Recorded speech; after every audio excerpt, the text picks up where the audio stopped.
video, and this is a video series on strategic management for CA IPCC students. And today we are going to do the last portion of chapter 2. Yes, chapter 2 was little long and we actually did around 8 to 9 videos on chapter 2, and this is the last video on chapter 2, and this will cover SWOT, TOWS and globalization. If you're liking this video series, don't forget to hit the subscribe button and the bell icon so that you get notified whenever I post a new video.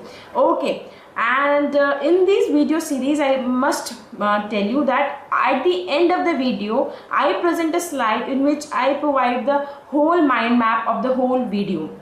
Okay, just one slide for the whole video, so don't forget, don't miss the end of the videos. Okay, now we'll start with SWOT, TOWS and globalization. So let's get started.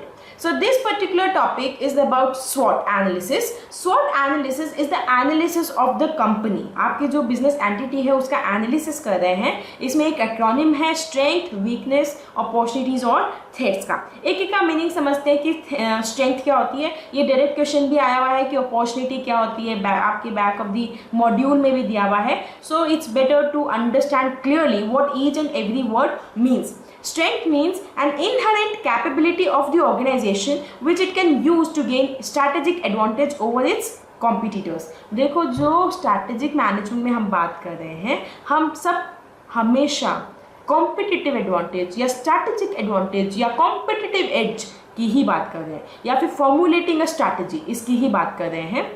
हमारे लिए strategic management में competitor को beat करना बहुत ज़रूरी है, या फिर उसके ऊपर एक कॉम्पिटिटिव एज लाना बहुत ज़रूरी है. सो हम नॉर्मली स्ट्रैटेजिक मैनेजमेंट में ऐसी चीज़ें पढ़ रहे हैं जिससे हम कॉम्पिटिटिव एज पा सकें.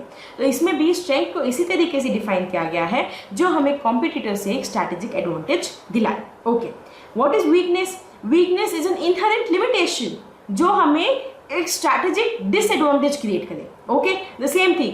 स्ट्रेंथ एक हो गया inherent ability that creates a strategic advantage, और वीकनेस होगी inherent limitation that actually create a strategic disadvantage. Okay, फिर ये अपॉर्चुनिटी क्या होती है? अपॉर्चुनिटी एक फेवरेबल कंडीशन है इन द ऑर्गेनाइजेशन के एनवायरनमेंट में. You know environment we have done in the previous videos. Environment we talk about micro environment, macro environment, internal environment, external environment, direct environment, indirect environment. Watch the video, previous videos will come to know what the environment is about, and this is an important concept environment का. तो ये कहना चाह रहे हैं कि environment जो होता है, जैसे कि organization है, आपकी ऑर्गेनाइजेशन का जो एनवायरनमेंट है वो बहुत इंपॉर्टेंट है, और इस एनवायरनमेंट के अंदर अगर कोई फेवरेबल कंडीशन है तो उससे हम कहते हैं opportunity. Okay, that is an opportunity. Okay, now what is a threat? Threat भी देखो एनवायरनमेंट की ही बात कर रहा है. वो बोल रहा है कि एनवायरनमेंट के अंदर जो ऑर्गेनाइजेशन है उसके एनवायरनमेंट के अंदर अगर कोई अनफेवरेबल कंडीशन है जो हमें थ्रेट दे सके, हमें डैमेज कर सके, हमारा रिस्क क्रिएट कर सके, हमारे लिए चैलेंजेस बढ़ा सके, वो हम उसे थ्रेट कहते हैं. तो ये होता है स्वॉट, strength, weakness, opportunities and threats. अगर आपने डीपली एनालाइज किया है या फिर आपने प्रीवियस वीडियोस देखे हैं तो आप ये समझ गए होंगे जो स्ट्रेंथ और वीकनेस है ये बात कर रहा है ऑर्गेनाइजेशन के इंटरनल एनवायरनमेंट या फिर इंटरनल ऑर्गेनाइजेशन के बारे में, मतलब ऑर्गेनाइजेशन के बारे में बात कर रहा है. हम स्ट्रेंथ एंड वीकनेस के थ्रू ऑर्गेनाइजेशन का एनालिसिस कर रहे हैं. बट अपॉर्चुनिटीज और थ्रेट्स ये बात कर रहा है एनवायरनमेंट के बारे में. हम external environment, the environment which is outside the organization, उसका एनालिसिस करें through opportunity and threat. Strength and weakness में हम ऑर्गेनाइजेशन के अंदर एक इनहेरेंट कैपेबिलिटी और लिमिटेशन इसको देखते हैं, और अपॉर्चुनिटीज़ और थ्रेट्स में हम ऑर्गेनाइजेशन के बाहर जो एनवायरनमेंट है उसके अंदर कोई फेवरेबल कंडीशन और अनफेवरेबल कंडीशन को देख रहे हैं. So this is the analysis of organization and its environment. समझ में आया? So this is SWOT analysis. इसे हम कहते हैं strength, weakness, opportunities, threat का analysis. You can read this slide. This is simply what saying the same thing. Okay, let's move on. इसकी importance क्या है, क्यों हमको जरूरी है? जैसे कि आपने देखा कि it will provide you the analysis of the environment as well as the organisation. तो it will help you in formulating a strategy. सबसे पहले अगर स्ट्रैटेजिक मैनेजमेंट में किसी भी चीज़ का कोई एडवांटेज पूछा जाए तो लिख देना it is helpful in formulating a strategy, whether you know about the concept or you don't know about the concept, because it is normally for formulating the strategy. Okay, so this was a cheat trick. Now it is provided logical framework of analysis. हमें एक analysis का direction मिल गया कि पहले हम strength देखेंगे, weakness देखेंगे, opportunity देखेंगे, थ्रेट देखेंगे, फिर एक कंपेरेटिव अकाउंट बन रहा है क्योंकि हम कंपेयर कर रहे हैं ना कि हमारी एक इनहेरेंट हमारी जो एबिलिटी है as compared to the competitor, एक इनहेरेंट वीकनेस है as compared to the competitor. So it is a comparative account. It guides a strategist in strategy identification, कौन सी स्ट्रैटेजी को आइडेंटिफाई करें। So it was simply the स्वॉट analysis. Okay, तो स्वॉट analysis तो यहाँ पे खत्म हो गया कि हमने स्ट्रेंथ, वीकनेस, अपॉर्चुनिटी और थ्रेट को जाना, लेकिन यहाँ पे टास्क खत्म नहीं होता और यहाँ पे फिर आता है हमारे पास TOWS matrix. Then comes the important part, that is the TOWS matrix. मतलब बस ये शब्दों का हेर फेर है, लेकिन ये स्वॉट से एक कदम आगे है। मतलब स्वॉट में हमने सिर्फ स्ट्रेंथ, वीकनेस, अपॉर्चुनिटी और थ्रेट के बारे में जाना कि ये क्या होते हैं या हमारे ऑर्गेनाइजेशन के क्या हैं, दैट्स इट। लेकिन TOWS में हम इनके कॉम्बिनेशंस बना रहे हैं, लाइक स्ट्रेंथ और अपॉर्चुनिटी को मिक्स किया, स्ट्रेंथ और थ्रेट को मिक्स किया, वीकनेस और अपॉर्चुनिटी को जो परमिटेशन कॉम्बिनेशंस को बना के देखा। मतलब हमने इंटरनल एनवायरनमेंट या फिर ऑर्गेनाइजेशन और एनवायरनमेंट को मिक्स किया, समझ रहे हो ना, उनको कोरिलेट किया आपस में और फिर हम स्ट्रैटेजी निकाल रहे हैं। हम उसमें यहाँ पे स्ट्रैटेजी निकाल रहे हैं, ये कहलाता है TOWS मैट्रिक्स, जो स्वॉट मैट्रिक्स जो है उसके एक कदम आगे है। Okay, so it's strength, use of internal strength to exploit external opportunities. ये होता है स्ट्रेंथ और अपॉर्चुनिटी का कॉम्बिनेशन। स्ट्रेंथ और वीकनेस, थ्रेट का हो गया कि आपने इंटरनल स्ट्रेंथ को यूज़ किया है थ्रेट्स को ओवरकम करने के लिए, अवॉइड करने के लिए, मिनिमाइज करने के लिए। ये हो गया आपने वीकनेस को कम किया, एक ऐसी स्ट्रैटेजी जिसमें आप वीकनेस को कम कर रहे हो और अपॉर्चुनिटीज़ को एक्सप्लोर करने की कोशिश कर रहे हो। फिर ये ऐसी स्ट्रैटेजी जिसमें आप वीकनेस को भी कम करने की कोशिश कर दो, थ्रेट्स को भी मिनिमाइज करने की कोशिश कर दो। अब आप समझ गए होंगे सबसे ज़्यादा वांटेड और सबसे अच्छी स्ट्रैटेजी ये हो जाती है और सबसे लीस्ट वांटेड स्ट्रैटेजी ये होती है, because this is very much practical and this is very much difficult. Okay, so this is what is TOWS analysis. Okay, let's move on. This is TOWS matrix. Okay, so now comes before you the TOWS matrix, which is a combination of different and SWOT terms, so STWOT. Okay, so ये matrix develop की है Hench Virich ने, and he developed this matrix which is called as TOWS matrix by matching strength and weaknesses of an organization with the external opportunities and threats. Okay, you know by now this. अब TOWS और SWOT के बीच में combination है। It is simply said that TOWS matrix is has a wider scope because ये एक कदम आगे है SWOT से।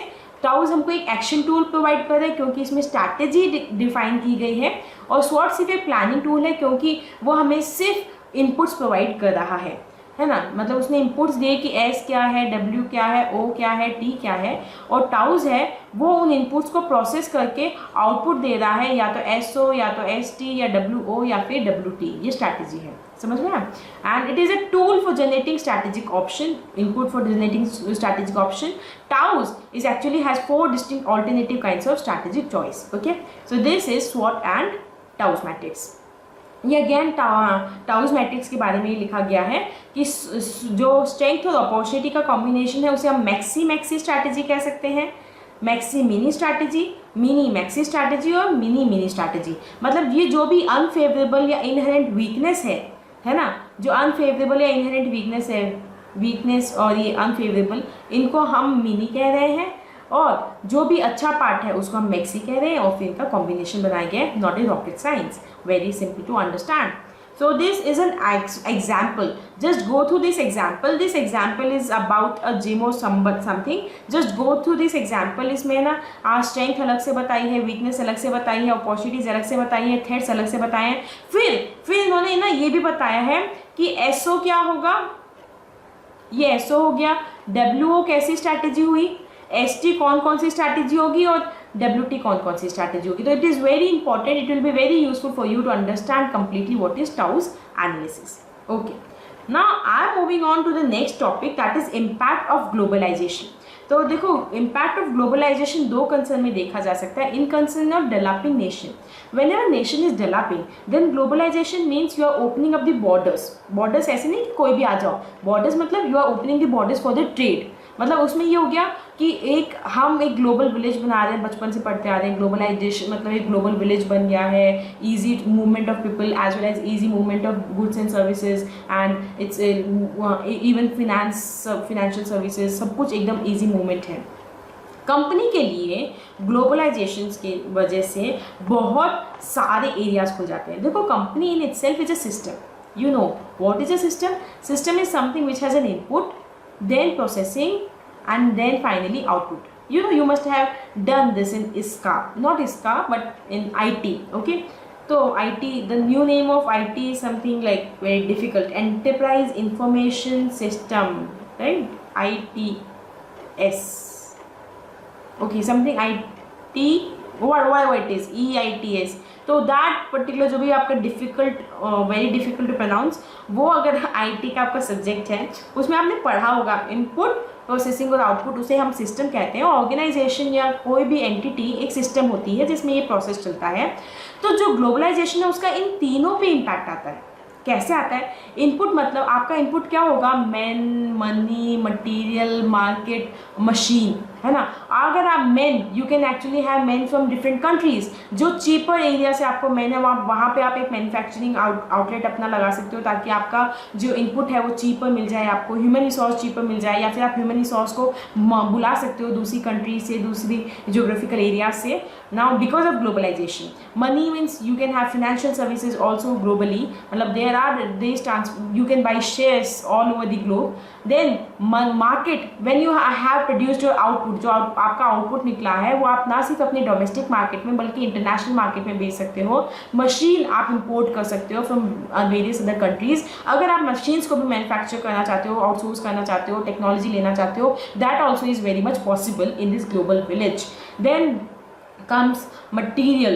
Now material again is the raw material that you can get from various countries, from any countries which has diversity of that particular material, or which particular country which has like best quality of material available. You can get that material from that particular geographical area because of globalization, opening of the borders, removing of the economic barriers, उसे कहते हैं हम globalisation. Processing again technology की बात आती है, और technology and human resource ये दोनों ही एक्सचेंजेबल है, ये दोनों ही ट्रांसपोर्टेबल है, ये दोनों ही ईजिली मूवेबल हैं, जो आपको ईजिली कहीं से भी किसी भी कोने, दुनिया के कोने से मिल सकता है because of globalization. So you have understood what impact globalization has on a company. Okay, now will see कि ग्लोबल कंपनी के 3 कैरेक्टरिस्टिक्स क्या होते हैं।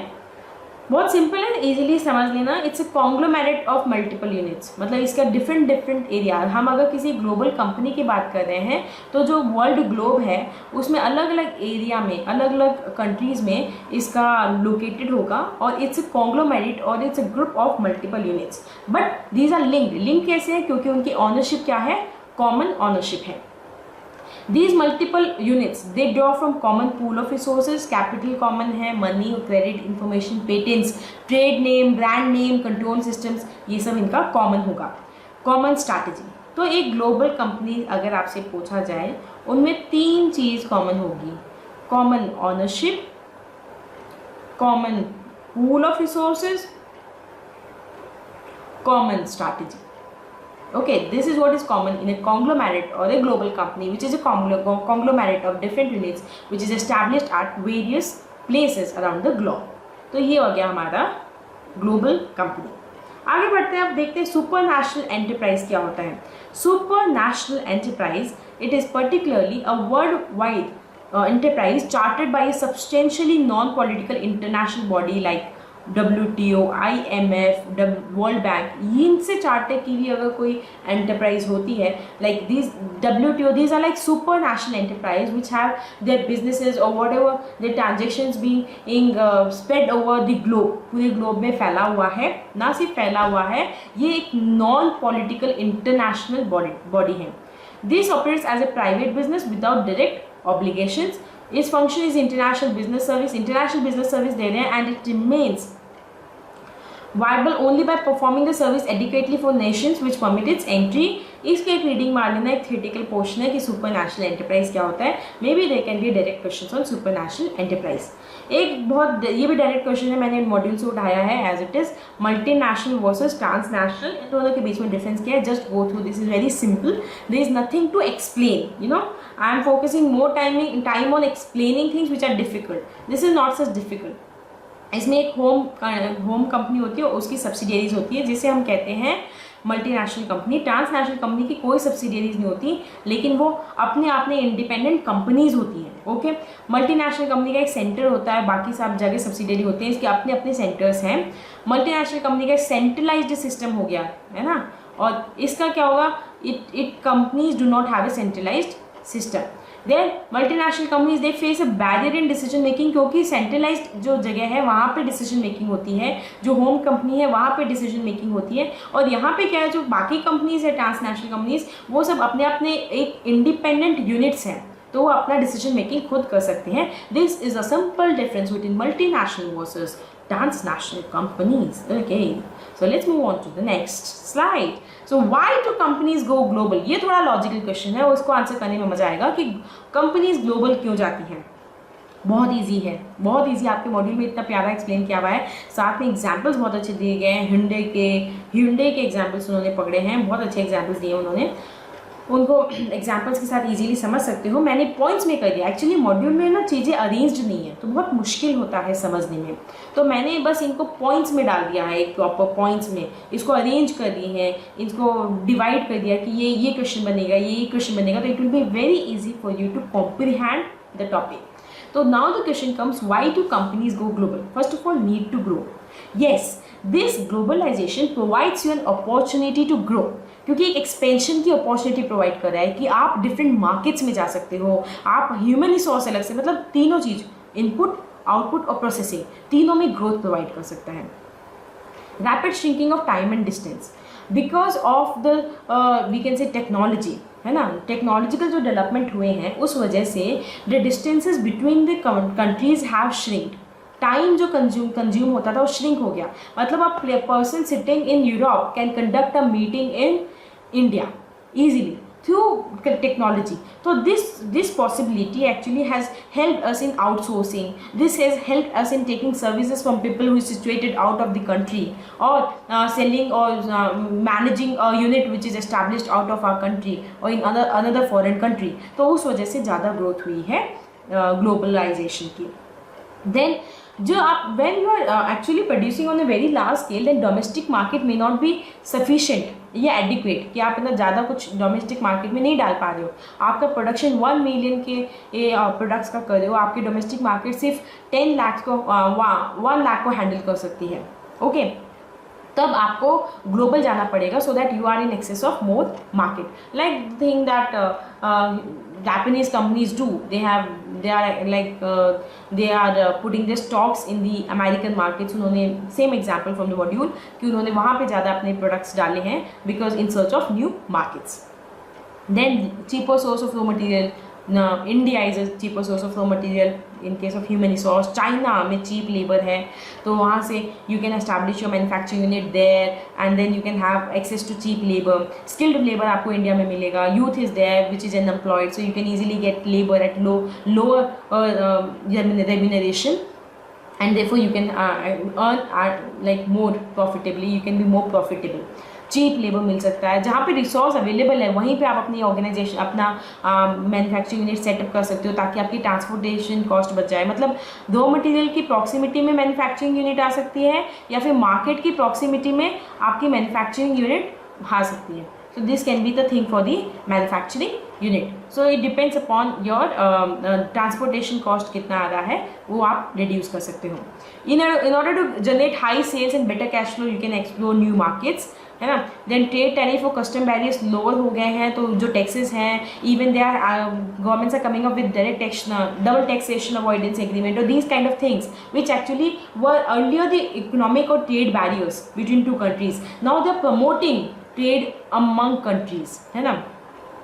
स्ट्रेटेजिक अलायंस होते हैं उनके आपस में, लोग इन multilateral alliances होते हैं, different countries they come together for forming alliances in order to boost economic transactions or exchanges between their countries, and even there are bilateral alliances जिसकी वजह से कंट्रीज आपस में एक दूसरे के बीच में ट्रेड को ग्रो करना चाह रही है. Because of all these reason, input output processing सब में फायदा होता है. So these are the reasons why do companies go global, and you can actually there can be a question directly on this particular topic as well. I hope you understood what it is. You can understand it from the point of view of input, processing and output, and you get to know everything about this thing. So let's have a quick recap of what we learned in this video. In this video we talked about in this video we talked about the SWOT analysis and the TOWS analysis as well as the impact of the globalization. First comes the SWOT analysis. What you have to understand from the SWOT analysis. ये तीन अलग अलग topic है, ये समझ लेना. SWOT analysis क्या होता है, उसमें पहले आप बताओगे स्ट्रेंथ क्या है, वीकनेस क्या है, अपॉर्चुनिटीज़ क्या है, थ्रेट क्या है. आप ये बता दोगे कि it is an analysis between the organization and its environment. Then we will tell ki why you go for SWOT analysis. It provides you comparative account, it provides you a basis for analysis, it helps you in strategy formulation, strategy identification में आपको help करेगा. TOWS analysis क्या है, तो आप पहले ये explain करोगे. TOWS analysis actually SWOT analysis आप कह सकते हो, SWOT प्लस एनालिसिस है, जिसके अंदर आप ना सिर्फ स्ट्रेंथ, वीकनेस और अपॉर्चुनिटीज़ और थ्रेट को पहचानते हो, बल्कि एक और स्टेप करते हो जिसमें आप इनके कॉम्बिनेशंस बनाते हो, जिसको कहते हैं SWOT, mini maxi, maxi mini, mini mini, maxi maxi, वो चीज़ें आप इसमें मेंशन कर सकते हो. Then you can say why we do TOWS analysis. जब हम SWOT एनालिसिस करते हैं तो आप क्लियरली बता सकते हो कि it is better than the SWOT analysis. Wider scope है, हमको स्ट्रैटेजी बता रहा है, एक्शन टूल है, वो सिर्फ एक SWOT सिर्फ प्लानिंग टूल है, ये एक्शन टूल है, ये भी आप बता सकते हो. तो ये सारी बातें आप TOWS एनालिसिस में बता सकते हो. Then comes globalization, impact of globalization. पहले मैंने आपको समझाया कि ग्लोबलाइजेशन आखिर होता क्या है, दोनों के कॉन्टेक्स्ट में, कंट्री के कॉन्टेक्स्ट में और एक कंपनी के कॉन्टेक्स्ट में. Okay, you understood what globalization is. Then we talked about various terms इसके अंदर, जैसे हमने बात किया सुपर नेशनल एंटिटीज़ क्या होती हैं, ग्लोबल कंपनी की तीन चीज़ें देखी जिनमें कॉमन क्या होता है. They have common pool of resources, common strategy, and then they also have common ownership. Okay, तो ये तीन चीज़ हमने देखी थी ग्लोबल कंपनी के बारे में. फिर हमने एक डिफरेंस देखा MNC और TNC, ट्रांसनेशनल कंपनी और मल्टीनेशनल कंपनी. बहुत सिंपल था. तीन चीज़ें थी कि एक तो इसमें ना एक होम कंपनी होती है और एक बाकी सब्सिडियरी कंपनी होती है. TNC में ऐसा नहीं होता है. फिर इसमें एक सेंट्रलाइज्ड मैनेजमेंट होता है, इसमें ऐसा नहीं होता है. इसमें सेंट्रलाइज्ड डिसीजन मेकिंग होती है, इसमें ऐसा नहीं होता है. इसलिए इसमें MNC में डिसीजन मेकिंग में टाइम लगता है. ओके, फिर एक इंपॉर्टेंट क्वेश्चन आता है कि वाई कंपनीज गो ग्लोबल. उसमें हमने बहुत सारी चीज़ें देखी थी. आप इसको पूरे को ऐसे व्यू कर सकते हो कि इनपुट में क्या क्या चेंजेस आता है, आउटपुट में क्या क्या चेंजेस आता है और प्रोसेसिंग में क्या क्या चेंजेस आए हैं. तो आप ये मेंशन कर सकते हो हमें रॉ मटेरियल इजीली मिल सकता है, हमें ह्यूमन रिसोर्स की अवेलेबिलिटी हो सकती है, साथ ही ट्रांसपोर्टेशन कॉस्ट को हम रिड्यूस कर सकते हैं, मार्केट्स हम नए ला सकते हैं, we can increase our sales, there is a possibility of growth etcetera. तो ये सारे पॉइंट्स को आप इस तरीके से समझ सकते हो. तो ये पूरा एनालिसिस है आज के वीडियो का. I wish and I hope that this video was really helpful to you in understanding this particular concept. And here we end the chapter 2. So I hope you like this video. Don't forget to like and comment, because that is the only way I'll come to know that you are watching the video and you are following the video series. So for today it's end, and I'll come up with chapter 3 in the next video. Till then, stay healthy, be happy, bye.